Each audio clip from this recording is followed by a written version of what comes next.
নমস্কার বন্ধুরা, কাসুন্দি রান্নাঘর চ্যানেলে আপনাদের সবাইকে স্বাগত জানাই। বন্ধুরা, আজ আমার রেসিপি ইলিশ মাছের মাথা দিয়ে কচু শাক। রান্নাটি করার জন্য আমি এখানে প্রথমে একটা গামলার মধ্যে জল বসিয়ে দিয়েছি। এবার আস্তে আস্তে সব কচু শাকগুলোকে দিয়ে ভালো করে ঢেকে কিছুক্ষণের জন্য সেদ্ধ করব। কচু শাকগুলো সেদ্ধ হয়ে গেলে আমি এবার ভালো করে জলটা ঝরিয়ে নেব। অন্যদিকে আমি কড়াইতে তেল গরম করে সামান্য একটু কালো জিরে, কয়েকটা লঙ্কা আর কয়েকটা তেজপাতা দিয়ে দেব। এবার ইলিশ মাছের মাথাগুলোকে আমি নুন হলুদ মাখিয়ে ওই তেলে দিয়ে দেব। দিয়ে আমি একদম হালকাভাবে ভেজে নেব। ইলিশ মাছের মাথা দিয়ে কচু শাক তো অনেকেই অনেকভাবে রান্না করে থাকেন, তবে এই রান্নাটি একবার হলেও বাড়িতে ট্রাই করে দেখতে পারেন, খুবই ভালো লাগবে। মাথাগুলো হালকা ভাজা হয়ে গেলে আমি ওই তেলেই জল ঝরিয়ে রাখা কচু শাকগুলো দিয়ে দেব।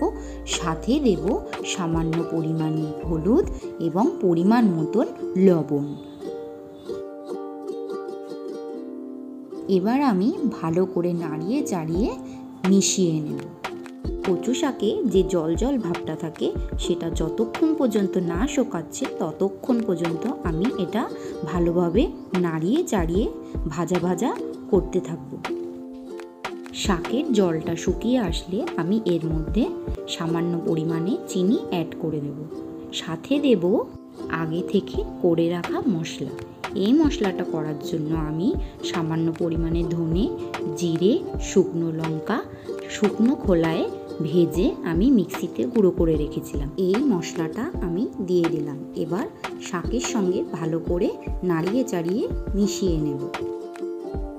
ইলিশ মাছের মাথা দিয়ে কচু শাক আমার রেডি হয়ে গেছে। আমি এবার নামিয়ে নেব। এই রেসিপিটি যদি তোমাদের ভালো লেগে থাকে তবে লাইক, কমেন্ট, শেয়ার করতে ভুলো না যেন। ধন্যবাদ।